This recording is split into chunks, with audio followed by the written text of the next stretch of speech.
There we go. Okay, great. How are you? I'm well. Yeah, I'm well. I don't know. I feel, I don't know. I feel funny today. Not funny like I'm going to be amazingly comedic, but You may be, actually. You may be. I may be. What does your pool say? Best way, fast set? I got it off of like, I don't know, but I was like looking at that buff daddy and that like hot mom, and I was like, oh, this is Central Casting 101.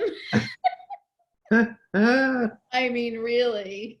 That's funny. Yes, definitely. Definitely funny.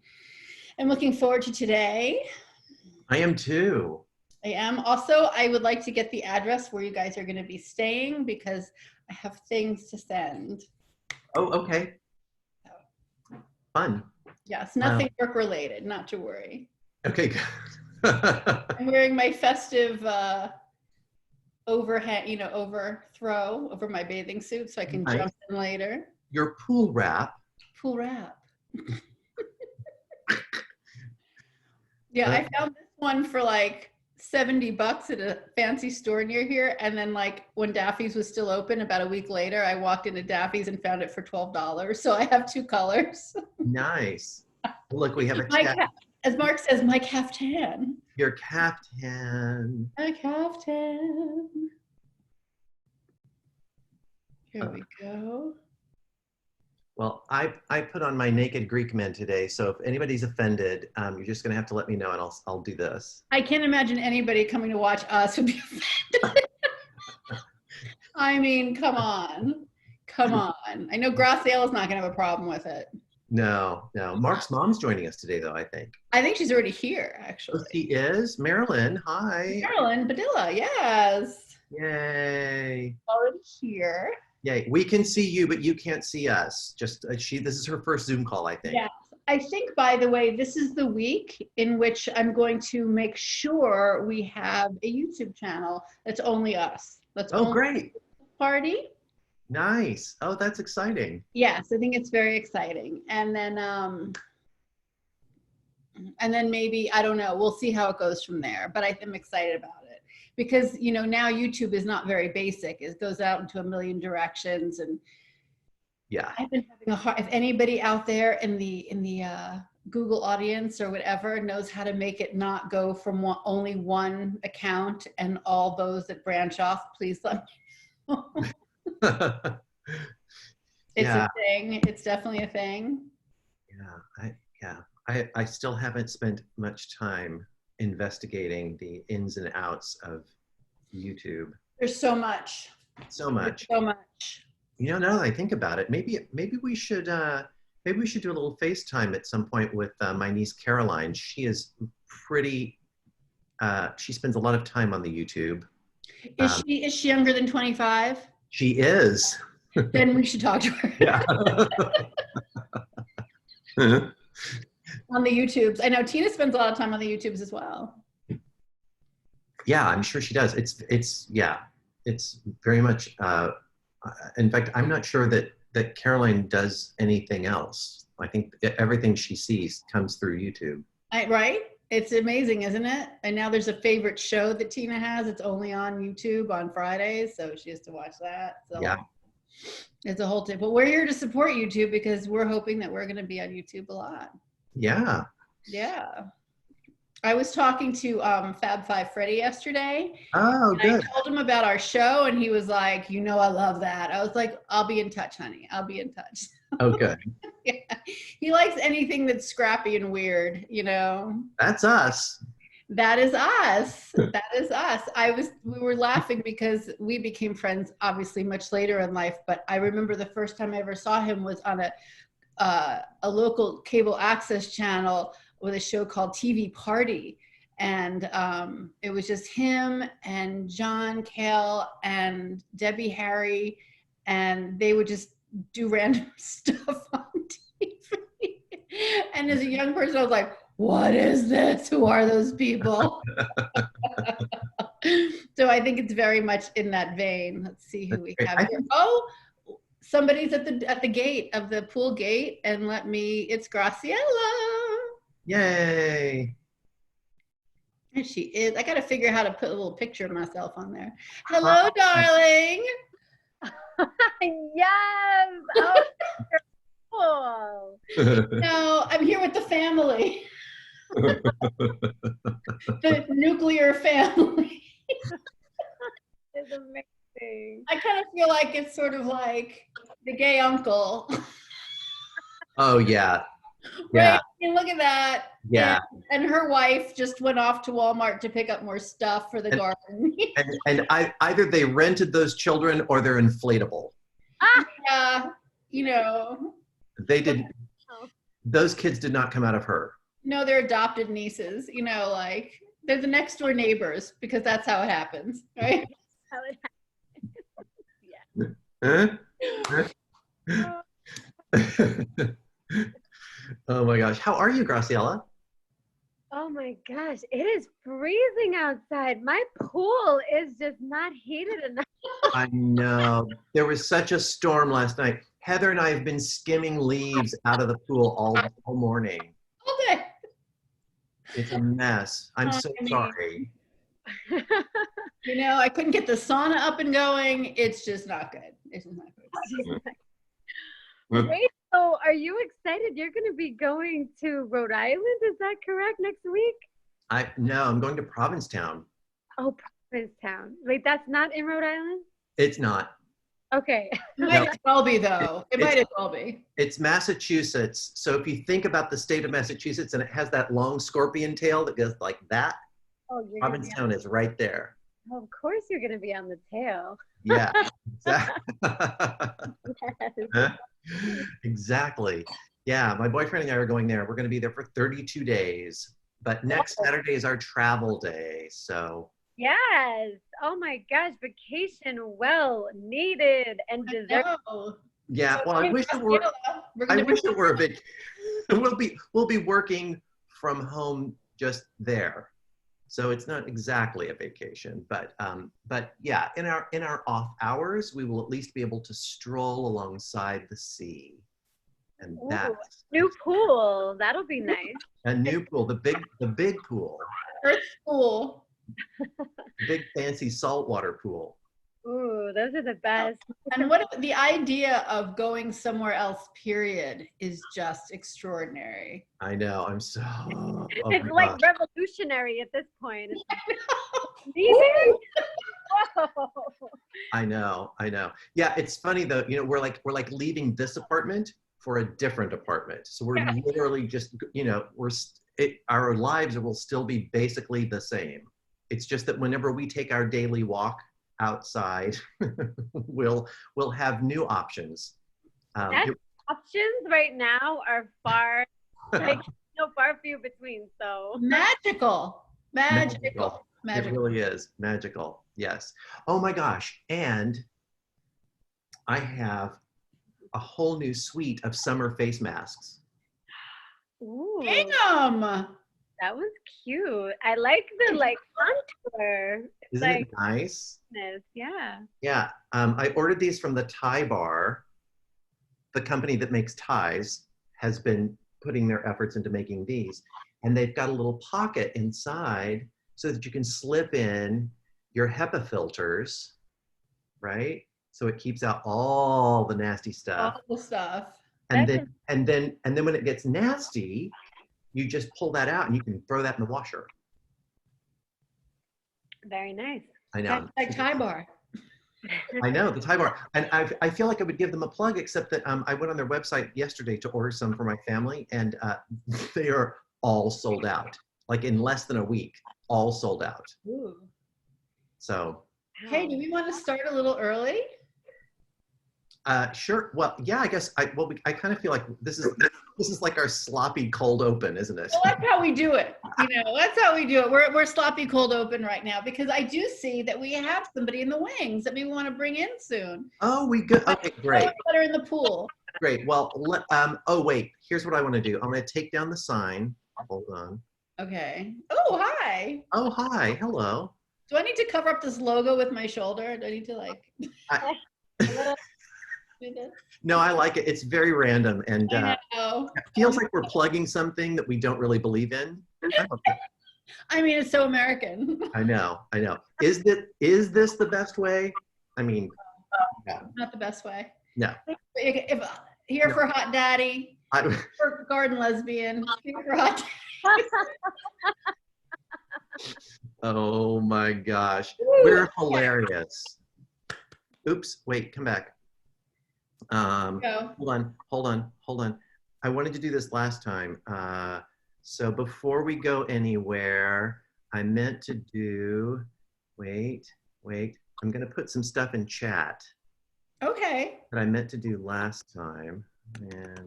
And, no, yes, good. Okay. Have patience, everybody. Sasha, we're coming to get you. I know, y'all talk. Fill the air. Okay, so this is Graciella's Instagram. Oh. Hey, awesome. I love that. Okay, so next I'm going to fill the air a little bit. Yes. Next week, we'll be here for the vacationing Joey Stocks. I've always wanted to say that. Not vacationing. Don't worry, he's not cheating the world of anything. But he will be on the road, and it will be Graciela and I, and we've decided that what we'll do is we are going to take questions, and I will do what I do, and Graciela will do what she does, and it's gonna be the ladies' party. Yes, so it's gonna be a fabulous. Still the ladies' party, but I don't know. I don't have problems with the gender, but I don't know that anyone would ever call me a lady. Me neither. So it's okay. None of us are ladies. No. Not to worry about that. I don't think we are. Okay, wait. Let me make sure I've got everything that I'm supposed to have. Yes, I think I'm organized, kind of. Yeah. Well, I mean, with no further ado, unless you all have anything to plug. Do you have anything to plug? Are we plugging anything? Are we plugging anything? At the moment, no. Other than next week's Joey free episode. And we are taking questions next week. I am reading, Graciella's reading. Who knows what's going to happen? Who knows? Possibilities are endless. Yes. I will not be reading. Any other psychic pool party. No read from me. Yeah, let's bring on our guest. I'm super excited. Okay, great. Do you want to introduce yourself, Joey? Oh yeah. All right. Sorry. Yes. Hi. Hello. Oh, God. I'm Joey Stocks, and I'm here at the pool with my co-hosts Graciela Asher, who is a Reiki master and ceremonialist, among other things. And Heather Carlucci is a psychic medium and medical intuitive, among other things. And I'm an editor and fitful writer, designer, storyteller, blah, blah, blah. How are y'all? Y'all are good. We've been doing that. So I'm going to move on to the next part of my script. In this fantasy pool party, no one gets sunburned or sucks chlorine up their nose. The kids are all fine, so let's just spend this perfect poolside hour getting to know our special guest. Sasha Graham is the tarot diva and the metaphysical author of Darkwood Tarot, 365 Tarot Spreads, 365 Tarot Spells, Llewellyn's complete book of the Rider-Waite Smith, and Tarot of Haunted House. Hello and welcome, Sasha. Sasha? Hello? Coming. Hello. Hi. Oh, wait. I was just building the suspense, the excitement. Oh, hello. Good. A grand entrance. Hi. Oh, lovely cabana you have. Yes, I figured I'd bring the camera out to my pool cabana today because it's chilly. Happy to be here. It's perfect. It's perfect. It's so bright. Oh my God. I know. Oh. Wow. It's so good. Hi, how are you? I'm so good. How are you guys? Well, thanks. Thank you. We're so happy to have you. Where are you joining us from besides, I mean, your pool cabana is located roughly? Roughly in the snow-filled Catskills this morning. Her cabana is about, I don't know, maybe like 6 miles from my gender questionable pool. Yeah. Fantastic. Well, you know, later we could deflate your pool and take it over. So like have a whole so much fun yard full of pool. That's a good idea. I don't know what this is a terrible ad lib. Okay.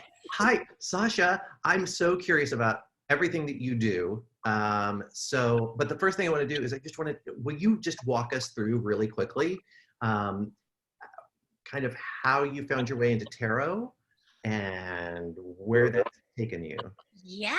So a lot of people ask me that question. I'm a Halloween baby. So I just figured my whole life that like I'm kind of a witch, a goblin, and I figured tarot was my jam. And when I was about 12 years old, there was a carnival at school. And so I thought, oh, I'll read tarot cards under a gypsy tent. Perfect. So I went to the mall and I got a deck of cards and I brought them home and I opened them up and I was like verklempt because I had absolutely no idea what I was looking at. And I was like, they're all gonna think I'm a fraud. But then my stepsister's best friend was a born again Christian, walked in the room and was like, tarot cards, it's the devil's work. And literally she, like, we lived on a farm, took the tarot cards, threw them into an outside trash can and burned them. Wow. Where was this? This was in Belvedere, New Jersey. Oh my God. I Yeah. was going to say, it sounds like it could have been my hometown in Arkansas. Right, yeah. I mean, rural is rural, right? Yeah, it is. So then what happened? Did you fish them out? No. I just knew I was like clearly onto something good if it like got that much of a reaction. Right? And so I taught myself and I loved the cards. And long story short, to make a long story longer, my daughter, I was going off to school. I had been an actress and I'd been a B movie star in the 90s. And then I'd gone to college. Then I was a mom. And then she went to school and my husband's like, time for a career. Like, your stay-at-home mom days are over. Let's go. Make some green. So I was like, what could I do? And then I was like, I could read tarot cards. That's perfect. You're back to the gypsy tent. Yes, because it's like great for a mom. You make your own, you've got your daytime clients, you make your own schedule. In Manhattan, I knew there were plenty of parties that I could hire myself out to, and I did. I became kind of like a fashion-y tarot card reader. But I didn't expect that it would lead me to creating like events at the Metropolitan Museum of Art or taking people behind the scenes at the Morgan Library to see their ancient tarot cards. And then I wrote a book and then I wrote 7 more and now I make tarot decks and now I teach tarot all around the world. So, wow. Amazing. Like you guys know, like you just follow what you're interested in. It doesn't have to make sense. And then the stars align. That's right. That's right. And then suddenly you're in the Catskills in a pool cabana. Exactly. Okay, It doesn't get better than that, really. It really doesn't, actually. It doesn't. So I was doing a little research. I am tarot ignorant. My boyfriend's very into it, but I am completely tarot ignorant. So I was reading a little bit today to try to get my brain around kind of what the world of tarot is, going back to roughly its origins. And I didn't realize, and I'm hoping that you fill in some gaps in my education here. My education that was basically made in 45 minutes. I didn't realize that it started out specifically as a game in Europe, and then it kind of morphed from there. And as it sort of spread around the world, other people began making their own decks. Can you kind of walk us through that? Yeah. So, and it's interesting too, because nobody knows what the first deck or who invented it, but the oldest tarot deck in existence, which is a third of that deck is at the Morgan Library in New York City, was really created as an art object. A very well-renowned miniaturist painted the deck. The cards on this thick cardboard, you couldn't even shuffle them if you wanted to. And it was commissioned to celebrate the marriage of a wealthy Milano family that was getting married and kind of like joining forces. And so it's this beautiful gold medieval, and there's even like a female pope inside the deck, which at the time, was heresy. So originally they were art objects. And then at the same time, for like regular people, they were just card games in tavern games, on like flimsy paper. And then it wasn't until the 17th century that occultists, male occultists, sort of picked it up and started using it for like magical and ceremonial work. And so nobody knows who the first kind of tarot card readers were, but we know that people always were telling fortunes, looking for omens. And because tarot cards are pictures, it of course makes sense. It's such an easy thing to divine with. Yeah. Yeah, and so that first deck that you got to put up to show with to read your friends, your classmates under your gypsy tent, Yes. was that which deck was that? Which That, deck? I believe it had to have been the Rider-Waite-Smith deck, because this is like back in 1982. And like, I mean, you guys have probably noticed there's been an explosion of tarot and the metaphysical arts. I mean, even in the last 10 years, right? Even in the last 10 years. So there was really only the Rider-Waite-Smith deck pretty much available, the Toth deck, just maybe 2 or 3 that you could find in like a dusty store, maybe in the back of Walden books if you were lucky. And now there's just thousands and thousands of decks, which is great for us, for anybody who wants to learn, because the whole key of like kind of learning the tarot is falling in love with the art, so that you just keep going back again and again to the cards, like a magnet pulling you in. Right. So I realized it, again, in my 45-minute education today, I realized that my association, when I think tarot, that the deck that appears in my imagination is what's referred to as the Rider-Waite-Smith deck, right? Yes. And then I hear it abbreviated. Sorry, I'm going to go off on my own little nerdy tangent for just a moment. So I always hear that referred to as the Rider-Waite deck. And when I was doing my research today, the rabbit hole I went down, because this is my peculiar interest, is that Rider, R-I-D-E-R, refers to the publisher. Yes. Waite and the often eliminated Smith are the actual authors of the piece, with Smith, the authorship of Smith being the artist. That her contribution is the artwork, but it's a woman. And I was like, oh my God, of course the woman gets left off of the credit. Of course that's happening. Of course. Oh, wait. So, and let me, if I just may, because it's such a cool story when you're talking about and this is the deck that we're talking about right here. Yes. Mm-hmm. Actually, the origin of this deck. So it's just the turn of the century, right? In London, we've got like modernism, you've got Picasso and Matisse and the Bloomsburg set running around it. In this subset, this kind of delicious artistic soup in London is this secret magical society that becomes born, and the Hermetic Order of the Golden Dawn. Now, what they did, these kind of like artsy upper class magicians, was that they created a magical society based on all of the Masonic rituals. And then they used tarot as a way to connect all of their kind of metaphysical soup. And when you look at who are members of this, you've got Pamela Colman Smith and Arthur Waite, who of course created this deck, but you've also got Bram Stoker, William Butler Yeats, Florence Farr. You have all of these incredible artists and intellectuals getting together and essentially creating the magical framework for a lot of what would go on to become kind of new age power of attraction thought. So it's really kind of wild. And it was also kind of ahead of its time because the secret society, unlike the Masons, did allow women to come in and kind of be equal for the most part with the men. Now, Arthur Waite, he published with the Rider Company a ton. I think he published something like 19 texts with him. This tarot deck was just one of them. And he reached out to Pamela, who was very close with Bram Stoker. They worked together at the Lyceum Theater together, of course, with Henry Irving and Ellen Terry, who was her stepmother. Because I know you have a theater background. You know. I do. I know exactly who you're talking about. Yes. Anyway, so yeah, so it's a funny thing. Like, this tarot deck was just one small project for Arthur Waite in a slew of all these occult texts.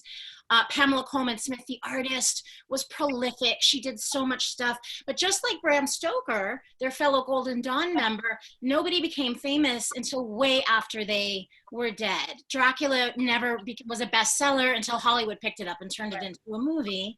And Waite and Smith were dead long, long, long before the tarot deck became the best-selling deck in the world. So interesting history. It's so fascinating. interesting. Oh my God. Yeah, there's a lot there. A lot of good stuff. And the interesting thing too, if you do find yourself in London, all these occultists were like hanging out in the British Library reading room. And it wasn't just the occultists too, it was like the writers, like Virginia Woolf had a card, and it's this big, like beautiful dome. So it's just really fun to go there and sit at a pub and just hang out where you know that they were all hanging. It's so cool. I just love it. It is cool. And so I love that you just gave us some historical context of everything that was happening at that time. So this would have been I'm struggling to remember, the Rider-Waite Smith deck was first published in about 1904 or 1909. I forget if it's 04 or 09, but it was right before 1910. Right. It was right at the turn of the century. Right. So that's interesting. Heather and I are fascinated with the artist Hilma af Klint, who received her great commission from one of her spirit guides to create this enormous set of paintings at about roughly that same time period, right? Mm-hmm. Heather, am I piecing this Nope, together? it's just at that time period when it happened. It was she ended up creating the first modern art before Kandinsky or anything. And we actually was watching the documentary the other day, and it actually said that Rudolf Steiner had photos of Klint's work and showed Kandinsky, and then all of a sudden Kandinsky is making almost identical work. Yeah.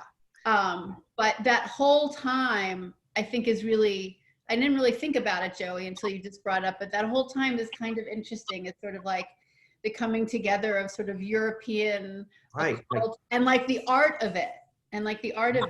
Yeah. And at the same time, Sigmund Freud and Jung, psychology, which was a baby, was also blossoming at exactly the same time. It's so interesting. Yeah. A fertile period right there between 1900 and 1910, 12. Yeah. Yeah. So interesting. So I'm going to let my co-hosts ask questions, and I'm going to shut up because otherwise I will just dominate this entire thing pepper you with questions. But I do want to put you on the spot because my boyfriend's birthday is today, and he is very into tarot, and I'm wondering if you would pull a card for him. Well, if it's his birthday, I should probably pull a card from my brand new deck. Yeah, absolutely. Start with tarot. It's That's shipping. Right. What? I was just going to say, and when is it available? The published date is June 8th. So it'll be shipping out within the next couple of weeks. Okay, we love a plug here. Love a plug.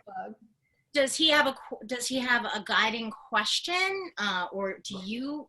Should we bring him on, Heather? Yes. Can we bring on birthday boy? Yeah, we should. I think he's in his pool wrap. Okay, excellent. When isn't he? Really is the question. Here we go. He just said in his text, no, he's naked. Even better. Okay. Here we go. Mark, are you there? Mark, we can. I'm here, but you don't want to see me. Fine. I am not part of the pool party. I'm putting you both on the spot. This is so tacky of me. Oh, okay. All right. All right. So Mark, you get to ask a question. Well, I wish. Okay. So go ahead. I wish I had prepared something so I'm not wasting people's time. Hello. So I can give you maybe a little bit of guidance, and for anybody watching at home, I'm open to general guidance. Okay, okay. So one of the great things about tarot are the questions that you ask. And in fact, like building a really powerful question, I think is the most important thing. And of course, as in life, the question really is the answer.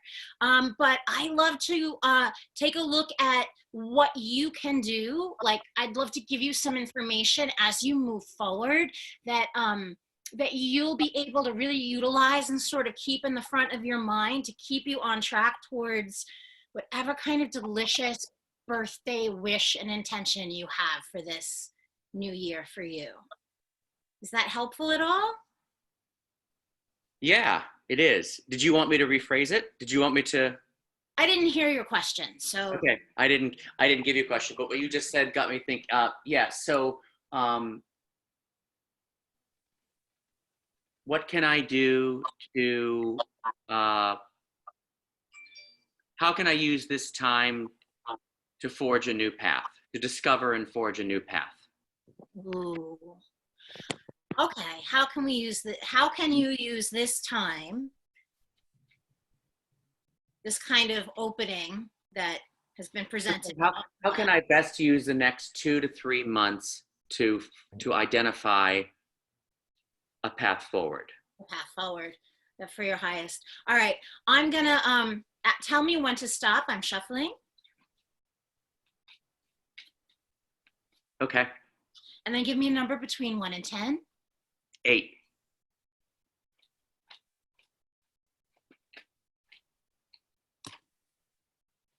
Oh, this is so interesting, Mark. So the card that you received is the 2 of Pentacles. And in my dark wood, we've got a Wizard of Oz tree who's like kind of ready to chuck 2 pentacles at you. But as I was shuffling, a card flew out.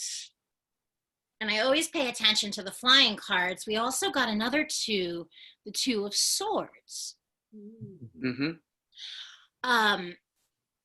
So I think when I look at both of these cards and I think about how you can make the most of this time as you move forward, the number 2 is all about, right, like duality and choice and the recognition of the other kind of half of who it is that you are. The best thing that you can do, and the 2 of Swords, the 2 of Swords really strikes me for you this year. She's going inside, if you look at the card, and very willfully taking this meditative stance in order to kind of meet and greet the darkest aspects of her psyche. So for you moving forward, I think that if you have any sort of a meditative or mindful practice, kind of, all right, we're in spring, right? So we can think of that metaphor of spring, of things like popping up, like flowers opening. Take this opportunity to go into the deepest, darkest, most nefarious parts of yourself that you've ever kind of repressed and suppressed, and break it open. And when I say break that open, meaning just kind of allow yourself to confront it, take it out, play with it, kind of take a look at what it is and examine it.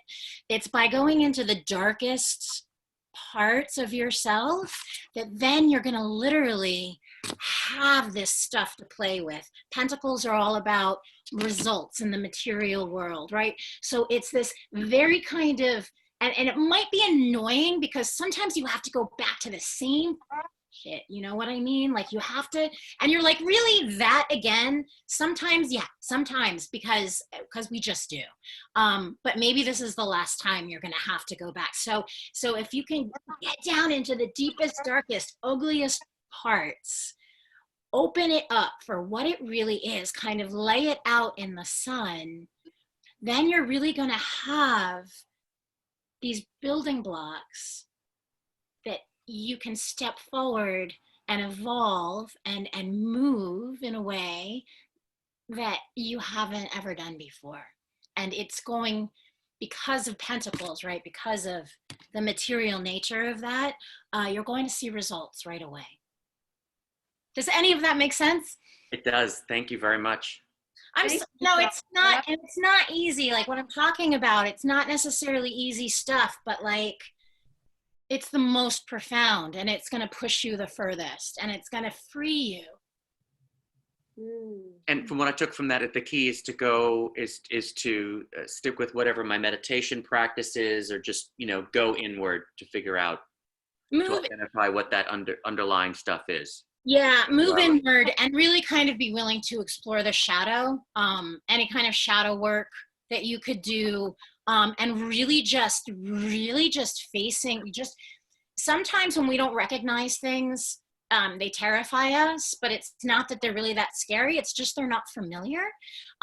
So if you can open yourself up to the scary, unexpected things inside of yourself. Does that make sense? Mm-hmm. Mm-hmm. And a lot of that will be tucked in with what terrified us as children. Because we saw more when we were children than we can see now, because we've been taught to look at things in a certain way. So you have a much wider vision when you're younger, but at the same time, it becomes very overwhelming when there's trauma and just craziness around you. And you always saw so much oh my God, you always saw so much further than everybody at night. Yeah, so yeah, go back. Can we do a screenshot of Heather's face?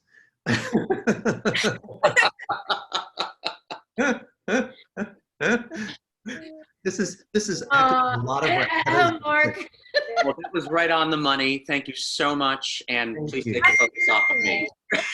I'm going to take Mark, put him back to attendee. Yes. And I would like to jump in. I kind of have a question that covers both Sasha and Graciela. So when I do my work, right, I don't use tools of any kind, at least not anything that you can see. But in every level of all this kind of work that we all do, it's always something about ceremony occurs, right? With every single, even if somebody just like walks up to me, asks me a question and I answer it like that, there's something always about ceremony. There's something about, which to me, ceremony always has to do with respect for the moment. Right? And respect anybody who walks in with whatever energy they walk in with. Now, that being said, I'm kind of trying to figure out how I want to word this question, because it's now I've got like 80 questions in my brain. Now, Graciela, you do cards as well. Well, I do oracle cards. You do oracle cards. Well, cards in general, I feel, are very. It's interesting because a lot of times people will say to me, well, like she does cards, I don't get it, right? Or because it's a card and you can see it. But to me, it's just triggering whatever gift the reader has in the first place. You can go by the instructions in the box, but inevitably it's going to move some energy for you. And there's a reason why that reader's reading for you and that person's getting read, right? So that being said, can we talk a little bit about like the ceremony of things? Because I think it's a big part of, I think it's the closest thing that we understand right now in the spiritual like trend we're going through, is that people are accepting first of tarot because A, they're easy to get a hold of. B, as Sasha said, we have so many options now, right? And we have so many reasons why each deck was made. Like you can go like you can go and like you would pick out a shirt and be like, that's my style. You can be like, that's the deck for me, or that's not the deck for me, right? So can we just let's start a little bit of conversation about ceremony and what that is. Because I think it's the ceremony is what brings people in. Whereas if I read somebody, and I find this a lot, I got to ease people into it a lot more, because there's nothing to be like, oh, hello, sit down. I'm just like, I'm going to answer you right away. I'm going to tell you what it is. I have my own ceremony always walking into a reading because it creates your cells to shift. Again, it respects the space, right? No one even knows I'm doing it half the time. It's just part of what I do to get ready. But let's talk a little bit about what that is, because if you walk in even to a busy party and somebody has cards or is burning something, people are drawn to it, right? It's in the immediate. You have a mystery object that only you know what to do with, right? Yeah. So can we talk a little bit about that between the two of you? I'm just curious about that because, like I said, for me, in some way, it's very opposite of what I do, and yet it's so much a part of what I do. Mm-hmm. Well, it's funny. It's interesting. I'm writing a beginner's book right now, and I was just yesterday writing about the fact that, like, when you start working with tarot, for many people, it becomes the first ritual work. Ritual, right?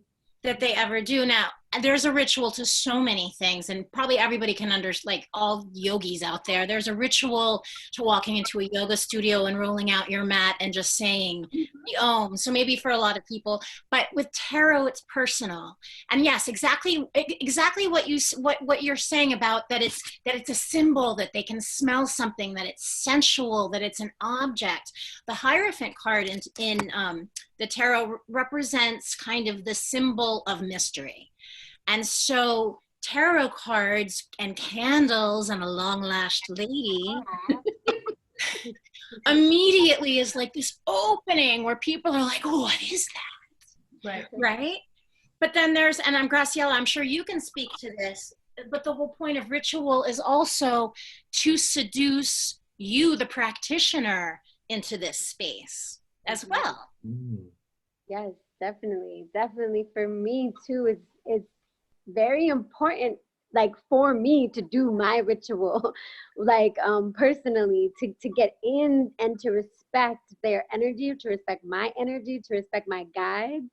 And I also work with pendulums, like I do pendulum readings too. And that's the same like mysterious thing, like, ooh, what is that? You know, like people have heard about these pendulums, but you know, they're like, oh my, like it's just like, oh, it's moving, you know, like, so I think like a part of my ritual that I do specifically with my pendulum is to speak to it. And I feel like that in itself is very alluring because people are like, whoa, like you can talk to this object and it answers you. You know, it's like, whoa. And I feel like the same thing with cards, with like tarot, I'm sure, and for me with Oracle.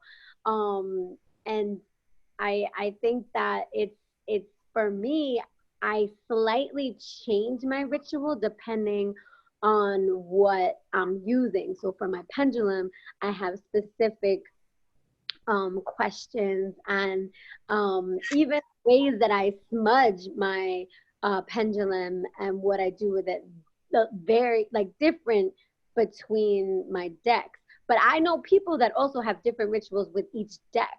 Do you find that you have different rituals with your decks as well? Or? It depends. Like yeah, I mean, I'll mix it up. Like generally my like daily ritual, and this is something that I always say everybody should do this, is just that I pull a single card every morning. And in the pulling the card every morning with my coffee, I take a moment to clear my mind. I mean, it's not that dramatic. And honestly, the more time you take setting up your ritual, it tends to, the more focused you tend to be. But I mean, I'll be honest. I mean, and maybe it's just the shuffling of the deck and the clearing of the mind, and then just sitting and thinking about my day and what information I need to know. So that's my good ritual. And then I have other things that I like to invent ritual and ceremony kind of on the spot. Yeah. Kind of when I'm in the moment, when I'm in the mood, when something strikes me, if I'm out in nature, when I'm by myself. And that tends to be very powerful. But ritual's so beautiful. It's, again, it's so sensual, you know, and it took me a while before I realized that, like, I mean, the Catholic Church, the Tibetan Buddhists have it on lockdown.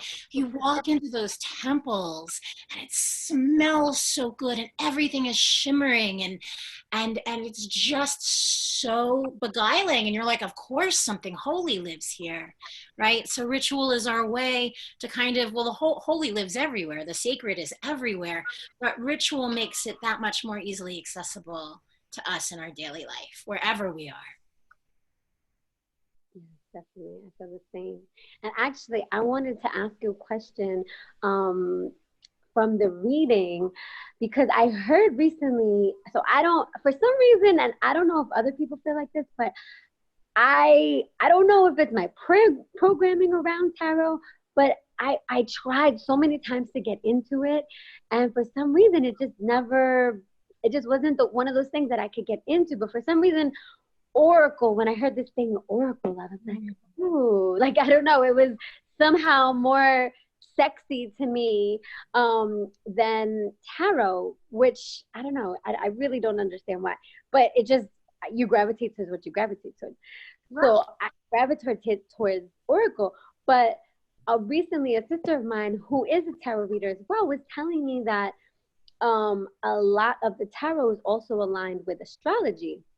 And that when you were reading Mark's birthday reading, that it sounds very much aligned with the Scorpio full moon that we just had, and about diving into the shadow and, you know, all of that, like releasing and like doing that deep dive and like, you know, really being honest with yourself, all this stuff. I was like, oh, I wonder if that like really is a thing with like the aligning astrology and tarot.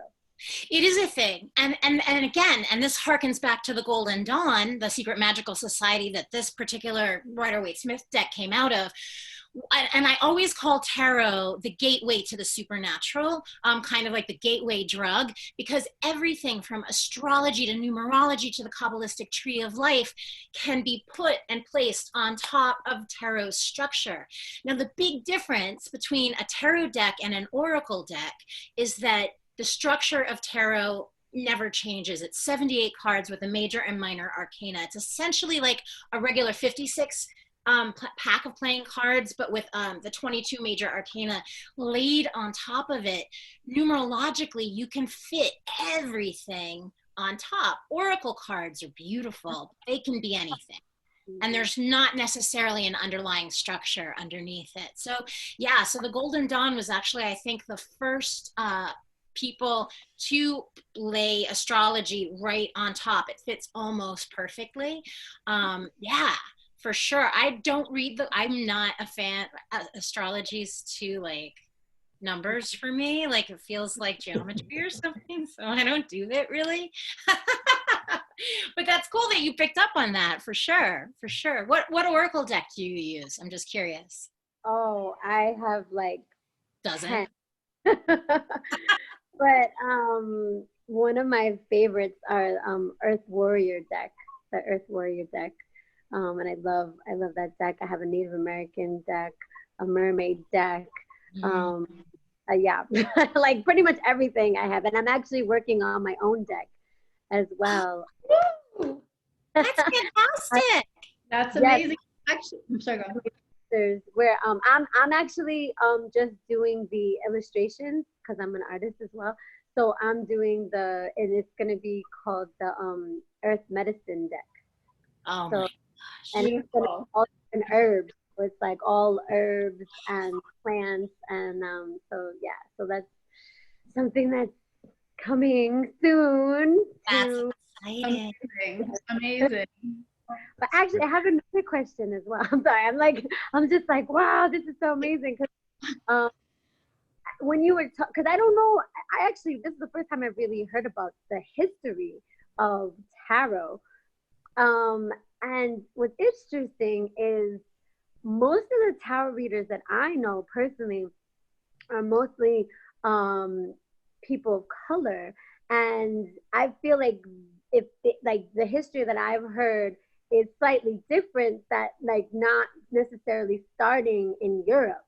So, that I don't know if you like, if like there was any other like, thing you wanted to add, or because like a good friend of mine, it's more like not necessarily something that you could look up, but it's more of a lineage that has been passed down by storytelling in a way of that, like, people's ancestors have been doing this, for like, long time. It may have not have been called tarot, but they have used different to divine and cards in general. Yeah. Yeah. Oh, just cards in general. Yeah. Well, so, and this is, and it's so exciting to hear that. The problem is, right, for Western European, we can only go by publishing, right? And who was publishing the esoteric books? These like kind of blowhard magician guys who were hanging out at the British Library. They're not the ones who were doing like these kind of readings. And even blowhard guys just hanging out. They I mean, no offense, Arthur Wheat and Boda and all and whatever, but like they just loved to hear themselves talk and grimoires, this, that, and the other thing. They weren't doing the work of sitting with people, right? And it's heartbreaking because speaking of lineage, and none of these things, especially oral traditions, are recorded anywhere. And so unless you stumble upon someone who is the receiver of a tradition like that, so much of it has disappeared, I would assume. So there's so much about reading cards that we just don't know. Right. I want to jump in.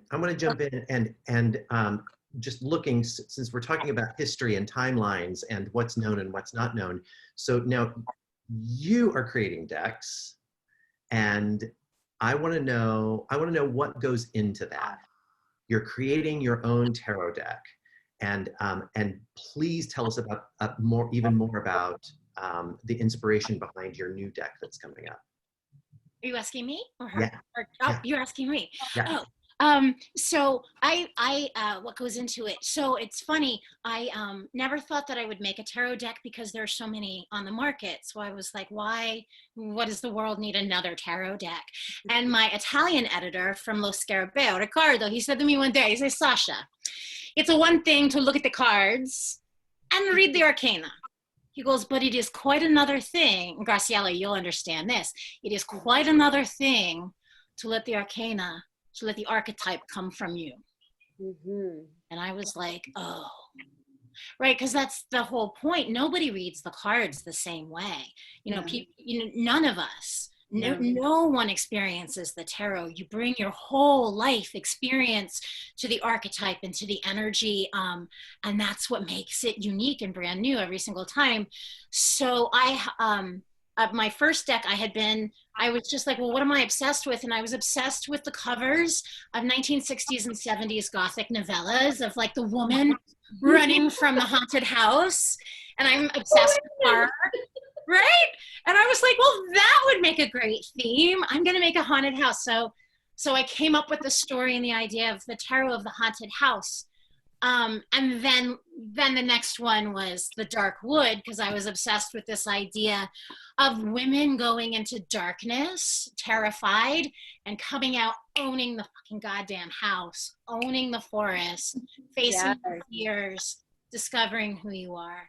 So for myself, because I work with publishers, literally I write a script for the story of the deck and the story of each card. When they accept it, then we go on a hunt for an artist. It took us over a year to find Abigail Larson for the Dark Wood. She was amazing. And then card by card we go. And yeah. So does that answer your question? It does. It's fascinating. Yeah, a lot. That's fascinating. I was going to say, and a lot of people can self-publish decks, and like, I think if you sell a lot of your self-published deck and a publisher sees it, then they'll pick it up and then you sell it again. So people love decks. Yeah, I was going to say for many years I was very repelled actually by tarot because I had a stepmother who was a very gifted psychic and tarot reader, and tarot was her thing, and she was awful. She would use it against me and would lie and all sorts of things. It took me years to figure that out, but the thing that sort of brought me to it again, interestingly, that now I don't do it, but anything that I can sort of like, say I embrace it and I understand it a little bit more, was years later. I was 30 and I was in Florence, and I randomly walked into this sort of back alley, which was a gallery, because in Italy they'll make anything into a fabulous gallery, and every alley is awesome, right? And I walked in, and it was the original panel by panel Salvador Dali deck. And I was like, I did not know. I knew nothing but the deck that she used, which was the Rider, right? I didn't know anything even about the Marseille deck, which is very common as well, right? And I was like, oh, this changes everything for me. This changes everything for me, because it didn't come from this one space. It is, anything can be a deck, because what is it? It's the reading of energy in a different way, right? It's just like you shuffle it with that person in mind, or they shuffle it, and you actually give yourself up to chance in a human way of thinking of it, right? And when I was like, it blew my mind. I will always remember that one day. I was like, this changed everything for me. So anyway, I just wanted to say that, because I think when we talk about the art of cards, and I loved how you broke down the creation of and how you come up with every deck. I think that was really interesting, because I'm a business head, and of course this business that we do is so different from my last business, right, in the restaurant world. And so thank you for breaking that down, because that's how it made, I was like, okay, that's the hook for me. It's like, what is that about it? And I was like, of course, who doesn't love a Salvador Dali deck? I mean, come on, right? Yeah. Or anybody's deck for that matter. Right. They're all fascinating. They're so fascinating. All fascinating. So on that same topic, Mark has a question for Sasha. When you create a deck, is the underlying logic / structure / knowledge base still that of the Rider-Smith-Waite deck? That is the difference in the artwork and any other symbolism you choose to include. Does that make sense to you? That does make sense. And as a matter of fact, it's something, and my publisher, Llewellyn, my American publishers, are very keen that they are really only interested in what's called a Rider-Waite-Smith or a Rider-Waite clone deck, because those are the images that people are familiar with, and you do a service to readers by sticking to that. However, I would say the other best-selling deck right now in the world, the Wild Unknown Tarot deck, is not Rider-Waite based at all, not in the least bit. It's kind of like its own unique thing that just explodes out at you, and people really, really responded to that as well. So yeah, my stuff sticks pretty much to the Rider-Waite-Smith pictures.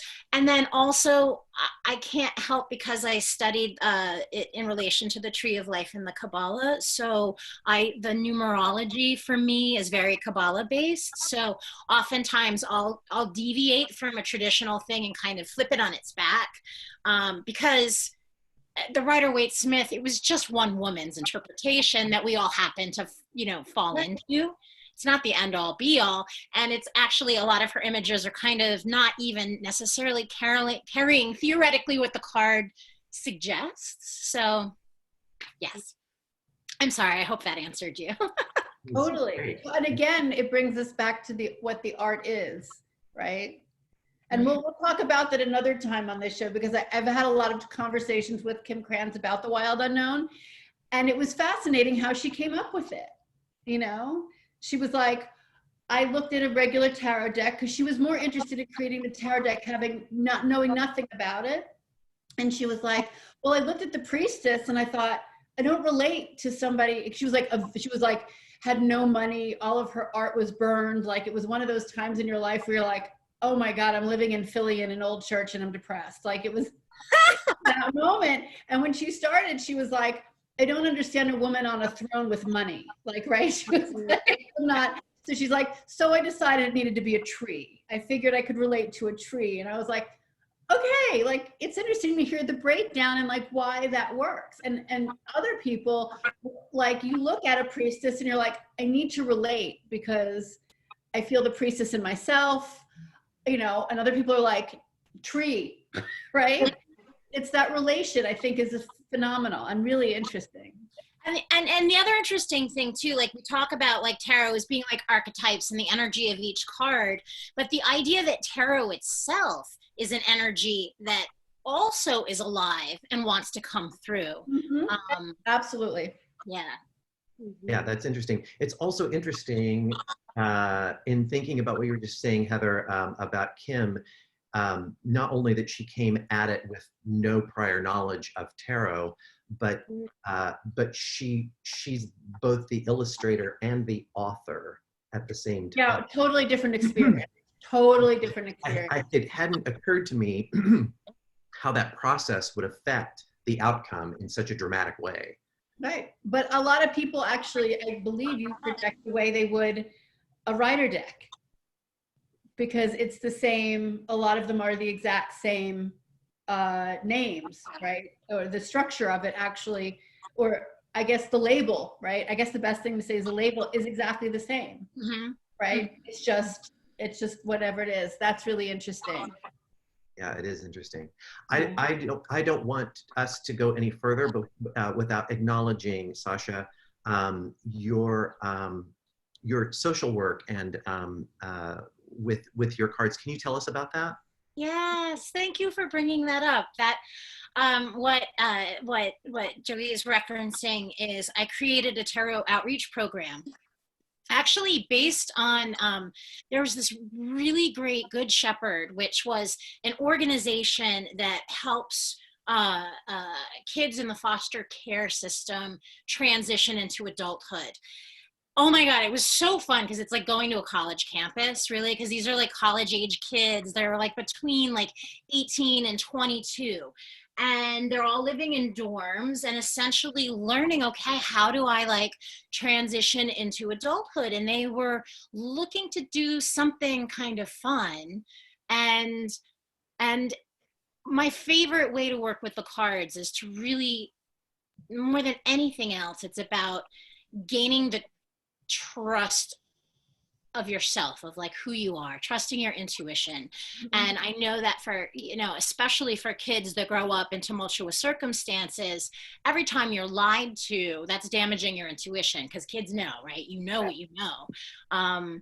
And so certainly for me, using tarot was a great way to kind of trust myself and know what I knew. So I knew that this would be a really phenomenal tool that these kids could use because obviously their trust had been damaged for themselves. So I would go in and we would do like basic tarot reading, but not about the future necessarily. It was really about like, what do I see? What do I know? What do I need to know to move forward? And it was just phenomenal. And again, like talk about energy, like there's nothing more fun than working with kids. So it was really awesome. And I was so super excited that they were willing to go there with me, you know? So it was a really beautiful tarot outreach program that I created. It was wonderful. That's awesome. That's a great idea. It's amazing how we don't have a language unless you happen to have your parents be aware of it or an adult friend that is aware of it, of energy, intuition. You know, we cut it off really early. Yeah, or we say that it's like some separate thing that only like psychics have or artists have. Everybody can do this. Everybody can do this. Everyone. Yeah. Yeah, I always say, like, when you know yourself, you know more than the best psychic could ever tell you. Yes. That is for sure. That I love that reason why you did this is to empower people through tarot. That is phenomenal because, I mean, there's nothing more empowering that I feel when you can trust yourself. When you can be like, I know and you can't tell me ish. You know, I feel like a lot of times, even with this work that we do, many even readers, I find, they question at first, you know, in the beginning, they question themselves, like, I don't know, like, is this right? They like double check the book and like, you know, all these things. But there's something so empowering to start like young, to be able to just say like, I know, and you're just it's priceless. So that's amazing. That makes makes my heart so happy that you did that. Oh, thank you. Yeah, we should start something like that. Yeah. Sure. Like psychic pool party outreach. You know what? Seriously. It'd be fun. Yeah. And especially now, people have time. They do. Time. They do. And our pool is safe. Safe. You don't have to know how to swim, nothing. Nope. No mask necessary. Yes, there is a huge need. Yes, Karen. Yes, there is a huge need. There's a huge need. Yes. I mean, actually, oh. No, go ahead, honey. Oh, no, I was going to say, I think that we really should do something like that, because right now, a lot of teens, a lot of kids, they're home. They really don't know what to do, where to go. Like, they're feeling so lost, and about that trust, like, everything is so unsure right now. And to come back to trusting and to learning about that intuition inside, and to learning about other people that are doing these things that we do at our pool parties, you know, I think can be so, you know, really fortifying for a lot of kids and youth and teens. It'd be great. I mean, I used to be an LGBTQ youth director of LGBTQ youth center in Westchester. Called Center Lane, and I'm just thinking of all the like, oh my gosh, like I wish we had. Yeah. Oh my goodness. I think we should definitely open the pool up. Well, I think what's really amazing is that of even the people who I know who have during this time gotten sick, lost people, or come almost to that point and came back. Even the ones that have been sick, if you are in touch with your intuitive nature, if you have some sort of practice or some sort of sense of it, there's still a different calm in you than the intense panic.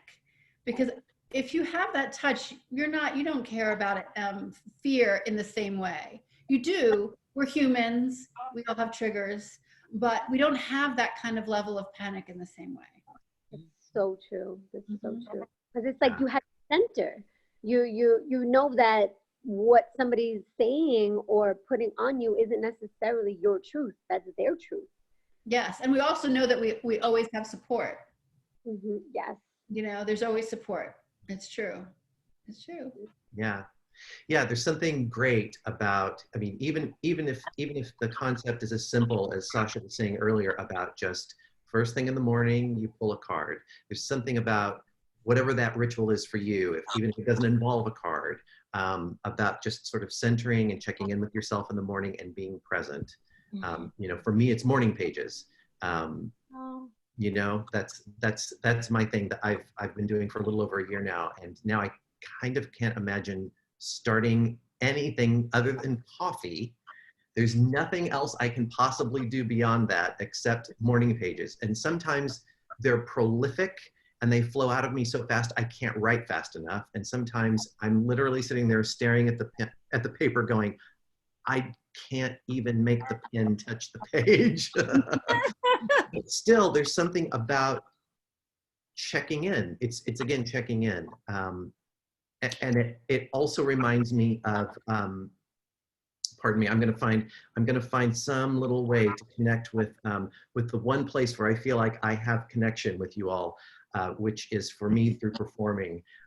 There's something similar about when you're performing in front of an audience, there's that weird moment where you shift into yourself and yet you're also checking in with everyone else at the same time. You're of service to so many things, yourself, the words of the author if you're using words, the music that the composer wrote if you're using music, and the audience that it gathered. And there's that weird dual consciousness. Dual isn't right, it says two, and it's more than that, a multiplicity of consciousness, right? Where you just have to open yourself up to all of that, do your job while still being in tune with everything else. It's such, right, Sasha? I say all of the time that there's the process. To me, it's a triad. It's whether it's cards, whether it's a scene and you're speaking some words, whether you're painting a painting, writing, it is you, it is the object, but it's also something greater. So for me, it's very much a trinity that exists no matter what it is that you're doing. And it can be taken to a lot of different levels. But it is that beautiful sense, I think, that you describe of openness and receptivity and responding with the truth of who you are that transcends your thoughts, your passions, your bothers, the pain in your hip, your knee. You're never more present than in that moment. And it is in that moment that you are truly in communion with who it is that you are and what made you, and all that magic stuff happens. And people respond to it when we see it in theater. They do. And I keep bringing it up because it's not only my really only point of connection with this, because I do understand all that energy from that standpoint. I don't necessarily get it from objects or from any other ritual that I've encountered.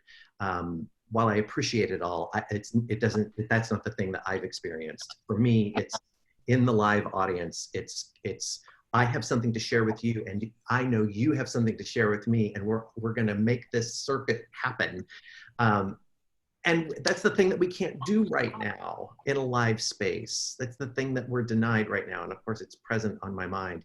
I just heard, on that point, there was someone who said that there's been a scientific study. I guess they must have rigged an entire audience in front that were watching the same performance.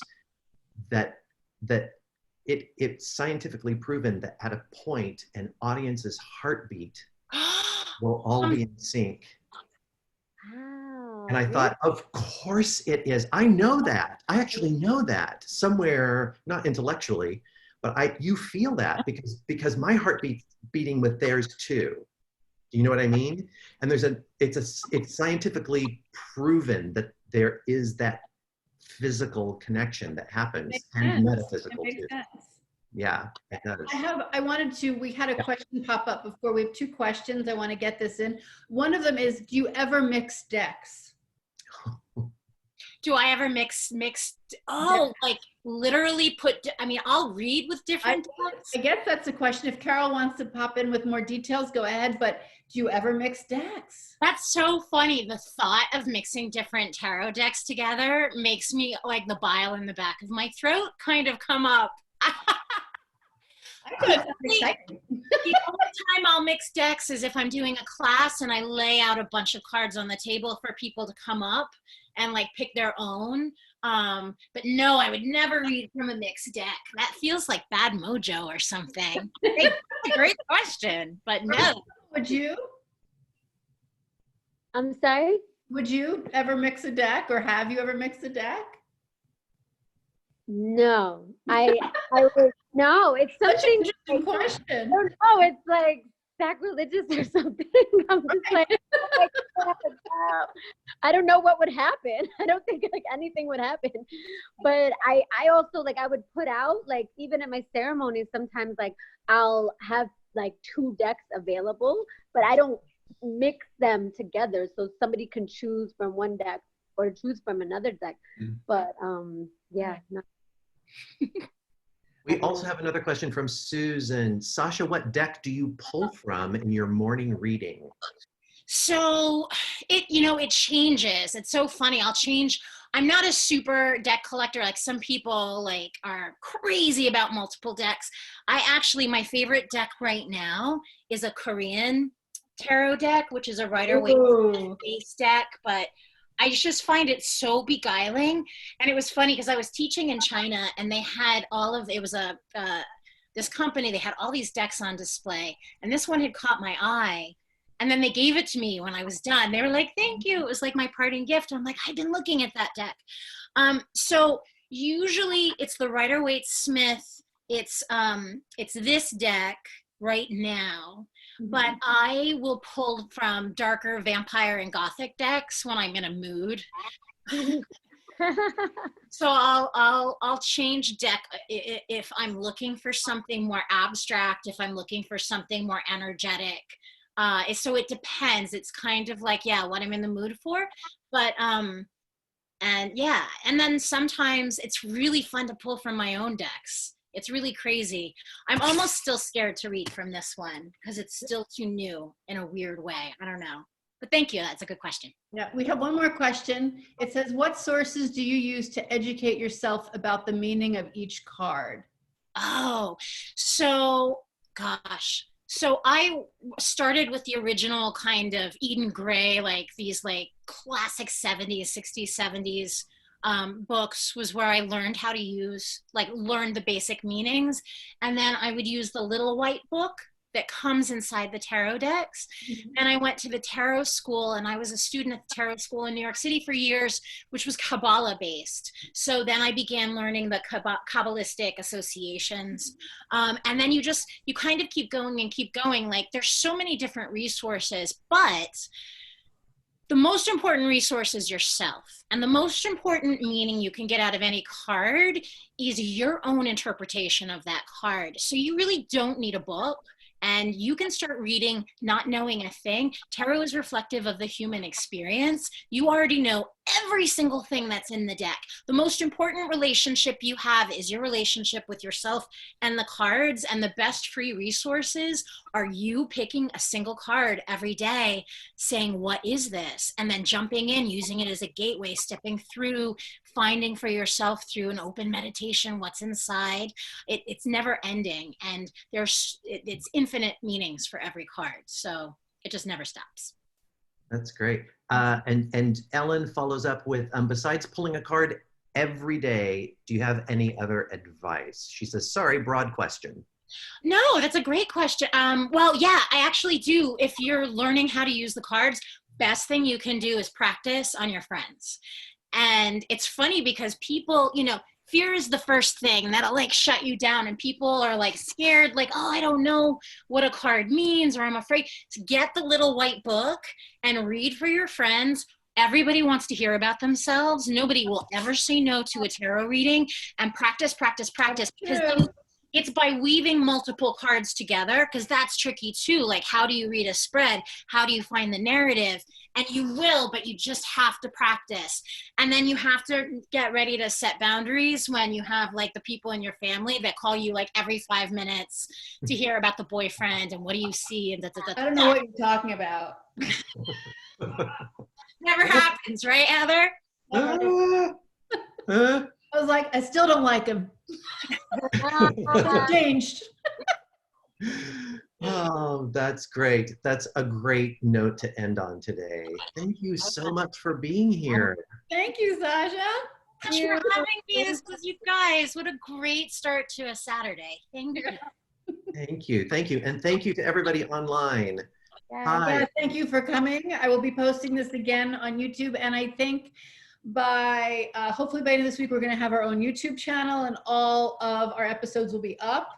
And we have lots of other cool people coming to hang out by the pool with us. Sasha, we may have to have you back at some point. Yes, please. If you insist, please. Graciela, I will see you next week. It's just you and me. We're going to be doing some readings. We're going to be laughing, and you're going to tell me something about this new deck we got coming up. I know. I'm excited. I can't wait. I can't wait. I'll check in. I'll have to check in after the fact. But you all be safe, and don't forget to put chlorine in the pool. Okay. Bye. Thank you. Everybody. Thank you. Have a great weekend.